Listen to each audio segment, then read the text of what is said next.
Hey, I'd like to welcome you to another episode of Mission Matters. My name is Adam Torres, and if you'd like to apply to be a guest on the show, just head on over to missionmatters.com and click on Be Our Guest to apply.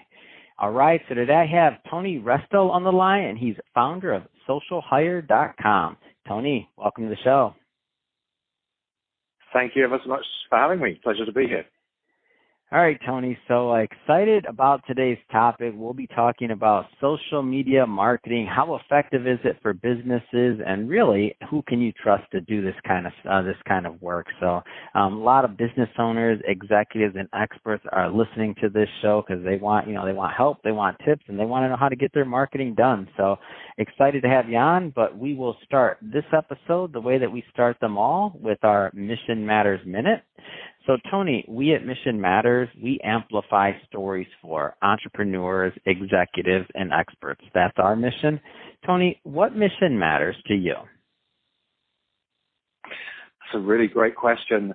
I think what I'm really passionate about in our business is helping other business owners figure out how to get real results from social media, because so many have lost time, got frustrated with trying to make social media work and just not getting anywhere. So for me, seeing a business get sales leads, inquiries, results, and then their business really growing and thriving, that's what I'm really passionate about. It's awesome. Great having you on. And so where did all this begin for you? Like, how did your path, into social media and the social media business, or helping business owners with that, like, how did all that start? Yeah, really interesting. I built and sold an internet business previously, sold that to a newspaper group here in the UK. And around the time that I was selling, it was clear that LinkedIn was going to take a piece of the pie of the business that I'd been building up. Mm-hmm. And the company that acquired us laid on a whole load of company-wide sessions with social media experts at the time. This is going back to sort of 2010, 2011. And it really just struck me that this was going to have such an impact on all sorts of different businesses. And I just a flick of the switch at that moment, I thought, this is where I've got to go. Learning how to get great at this is going to open all sorts of doors for me, but also for all the businesses that we're able to work with. I love that you started, kind of from outside of that space specifically, because I feel like it gives you different vantage point and also gives you a different opportunity, since you've also grown businesses yourself. So when you're working with clients or other things, like, you have the ability in your team to kind of put yourself in their shoes and where they're at and meet them on their level, I would imagine. What are how do you feel about, when somebody's I want to start off maybe very beginner, and we'll get a little bit more complex, but how do you feel when somebody's just starting to get into the social media space for their business and they're like, oh man, I know I need to do this. We've been putting it off. The world is passing us by. We got to figure this thing out. How do you start working with a business owner like that? Well, interesting question. And just to pick up on something you said previously, my first business I actually built from scratch during the dot-com crash. Mm-hmm. And I did that, just with a bonus that I'd been able to bank, so I didn't have a huge amount of money behind me. And so I really learned to build a business, bootstrapping it. And I know what it's like to be a business owner, where you've got to watch everything you invest in and make sure it's producing a return for the business.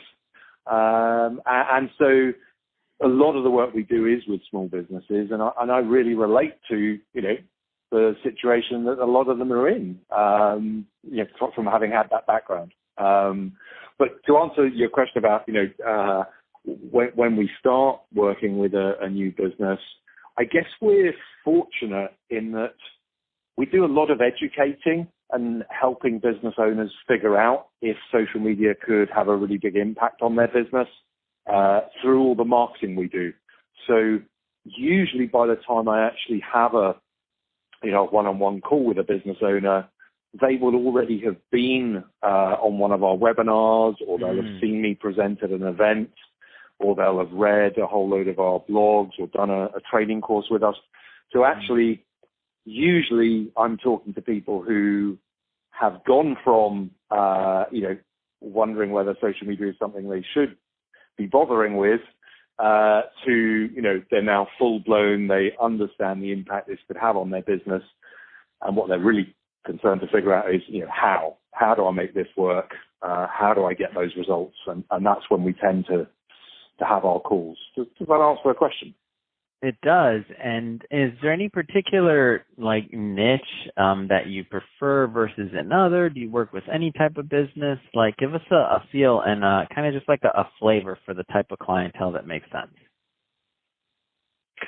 Well, thank you for asking. And one big tip I would give to everyone listening to this is find people who know a niche, because we turn away loads of inquiries each month because we just know in our heart of hearts, we don't know how to get results for that type of business.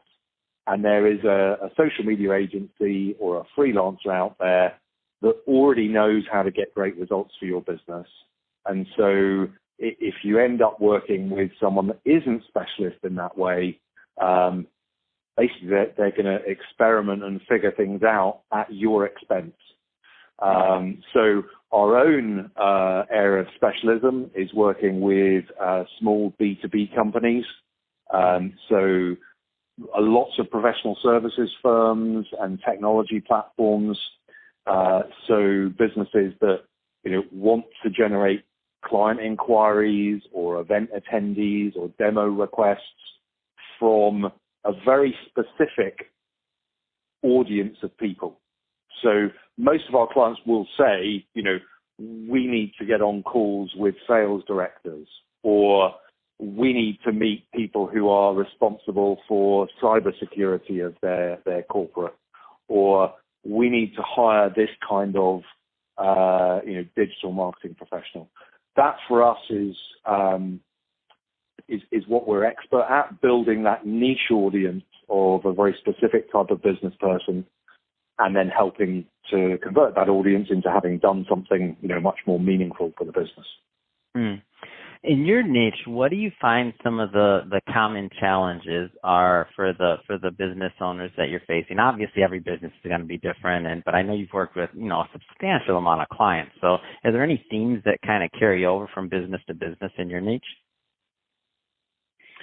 I think the single biggest challenge that companies face is the business owners and the business leaders actually having the time to do everything that needs to be done on social media to get results. We are predominantly a company that does social media for you. And the reason for that is I've tended to find when we're asked to go in and train companies on how to do social media better, there's a lot of enthusiasm and, a lot happens in the weeks after the training. But then when you touch base with a company like that a few months later, you'll find, the partners of the consulting firm or the founders of the recruitment business or whatever it is, they've got so busy in doing the day job of running their businesses and winning business that the social media has fallen by the wayside. So I think that's one of the biggest challenges. Obviously, figuring out what you have to do to get the results you want is always a challenge. But even once you've cracked that, a company consistently devoting the time that's needed to get those results is invariably a challenge in a small business. How does a company know when they're finally ready to work with an agency like yours? Are there signs? Because you mentioned before, sometimes when people, get to you already, they have a certain level of education. But in terms of just social media and what it is for your particular niche, is there a sign? When does the company know? Well, what I really look for in a potential new client, which would mirror that, is is there an outcome from social media that it's realistic to achieve that is going to be really beneficial to that company, but that is realistic and we have seen achieved before in that industry. Let me give you a really simple example there. So, on our website, we have all the prices for our packages listed, and you can click and you can buy those packages with a credit card without ever talking to us. Wow. But, in 10 years of doing this, only 2 people have ever done that. Everyone else wants to book in a call with us, and wants to get an understanding and some input on what kind of results could social media generate for our business. And so for us, if we were setting out to try and make social media produce a flow of people who are going to come to our website, are going to buy our services without ever talking to us, that's a completely unrealistic goal for social media, because if no other marketing channel can make that happen, why would social media be any different? Whereas if we and if say, it did, the weird part about that one too, Tony, is that if it did, they'd probably be the wrong type of client anyway. They wouldn't be an educated client. Yeah, absolutely. But if you can say, okay, well, we know that for every X calls we have with potential clients, we end up signing one, and so if you can generate this many calls for us each quarter, that's going to have a material impact on our business. Then that's what's really exciting, is if you can plug into a sales process that business already has, or a recruitment process that business already has. Then you're lined up for success. Another one, just to throw another example out there, we do a lot of work with consulting firms, and over the years, niche consulting firms have won tons of business from hosting business breakfasts or networking events or doing corporate entertaining. And so again, if we can get an extra 50 of their ideal clients along to the next networking event they're hosting, then, for most consulting firms, that's massively expanded their business development pipeline, for the rest of the year. Yeah. So it's finding that kind of thing. As soon as I hear something like that, I get really excited, because they're not looking for social media to actually produce the sale. They're looking for social media to start bringing good leads or good hires into the business and into the pipeline. That's exciting. Well, Tony, I just have to say it has been great having you on the show today, and to learn more about socialhire.com and also all the great work that you're doing for your business owner clients. That being said, if somebody is listening to this and they want to learn more and to connect and follow up, what's the best way for them to do that? Yeah, thank you for asking. So, if anyone wants to head to our website, which is social-hire.com, you'll see a book a call tab on the homepage, and you're very welcome to just pick out a time for a chat. We very happily talk to businesses and give you input on what we think can be achieved on social media. And really, we're excited about working with companies for the long term. So we're always looking for whether we think we can get great results for you in the first month, so that you're going to want to stay with us for ages. So we'll be very candid with businesses where we don't see, much scope for social media to have an impact, but equally be very enthusiastic and help you see the potential where we know that exists. So feel free to book in through the site, or if you want to send me a connection request on LinkedIn, also happy for people to reach out to me there as well. Wonderful. And we'll put all that information in the show notes as well, so that our audience can just click on the links and head right on over and check out your site. And speaking of the audience, if this is your first time with Mission Matters or engaging in an episode, we're all about bringing on business owners, entrepreneurs, and executives and having them share their story, the reason behind their story, like how they're doing what they're doing, and really what we can all learn and gain from that, and so we can all grow together. If that's the type of content that sounds interesting or fun or motivating to you, hit that subscribe button, because we have many more mission-based individuals just like Tony coming up on the line, and we don't want you to miss a thing. Tony, again, it's been a pleasure. Thanks again for coming on the show. Really appreciate you having me. Thanks ever so much.